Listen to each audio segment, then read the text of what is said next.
तो शुभ संध्या मोर प्रिय पिला माने तो आशा करुछि बहुत भलरे थिबो। तो बर्तमान ପାଇଁ ଗୋଟେ अपडेट आसीछि जानि पारुथबो तमर जो अर्धवार्षिक परीक्षा 2025 ପାଇଁ तार टाइम टेबल आसी जाई अछि हैला जोटा कि समेटिव 1 तमे कहूछो समेटिव 1 परीक्षार संपूर्ण टाइम टेबल आसी जाइछि। तमे बर्तमान ପାଇଁ देखि पारुथबो काहार को दिन की परीक्षा अछि भलो भाबरे देखो 23 तारिख दिन परीक्षा आरंभ होउछि भल भाव देखा चेष्टा कर। 23 तारिख दिन मंगलवार दिन तुम परीक्षा आरंभ सेप्टेम्बर 23 रु प्रथम सिटिंग 10:30 रु 12टा मध्य परीक्षा हेब। प्रथम श्रेणी रु पंचम श्रेणी प्रथम सिटिंग रे तुम मातृभाषा जोटा कि साहित्य अच्छी लिखित परीक्षा अच्छी। द्वितीय सिटिंग रे मातृभाषार तुम मौखिक परीक्षा हेब प्रथम रु पंचम। तृतीय सिटिंग रे तुम चित्रांकन अच्छी आराम से बुझी पारुथबो। षष्ठ रु अष्टम जदि देखिबा 23 तारिख दिन प्रथम सिटिंग रे मातृभाषार तुम लिखित परीक्षा अच्छी। द्वितीय सिटिंग कौन सी परीक्षा नहीं। तृतीय सिटिंग तुम इतिहास रही। षष्ठ सप्तम एवं अष्टम हैला आराम से जानी पारुथबो।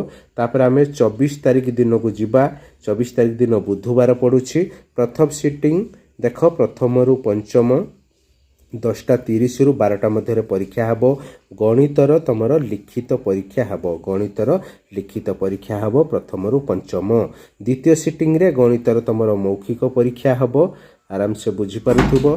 तृतीय सिटिंग रे परिवेश परीक्षा तुम हब एवं सामाजिक पाठ विज्ञान भी मध्य परीक्षा हेब। षष्ठ रु अष्टम जदि आमे देखिबा तुम गणित परीक्षा अछि प्रथम सिटिंग रे लिखित। द्वितीय सिटिंग रे चित्रांकन।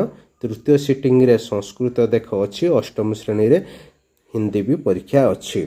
तो तापर 25 तारिख दिन परीक्षा अच्छी देख 25 तारिख दिन परीक्षा रे प्रथमे तुम परिवेश अच्छी प्रथम रु चतुर्थ पंचम अच्छी सामाजिक पाठ विज्ञान। तो तापर देखिथिबो टिके षष्ठ रु अष्टम टिके देख विज्ञान परीक्षा तुमर अच्छी कौन अच्छी। षष्ठ रु अष्टम विज्ञान परीक्षा लिखित परीक्षा अच्छी। तृतीय सिटिंग रे जदि देखिबा 25 तारिख रे कौन से नाही प्रथम रु पंचम तापर षष्ठ रु अष्टम भूगोल परीक्षा अच्छी। तापर आमे देखिबा 26 तारिख देखिबा 26 तारिख दिन कौन अच्छी ना प्रथम सिटिंग रे अच्छी इंग्राजी अच्छी देख तृतीय चतुर्थ पंचम इंग्राजी अच्छी। द्वितीय सिटिंग रे भी इंग्राजी रो मौखिक अच्छी हैला पंचम भी से इंग्राजी। षष्ठ सप्तम अष्टम भी इंग्राजी रो लिखित परीक्षा अच्छी एवं तुमर जो रहिला सप्तम श्रेणी से तुमर हिंदी रो लिखित परीक्षा अच्छी। तो भल भाव टिके बुझिबा पई चेष्टा करिवो।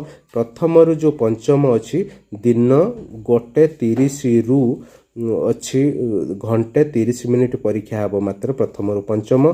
षष्ठ रु अष्टम 2 घंटा परीक्षा हेब।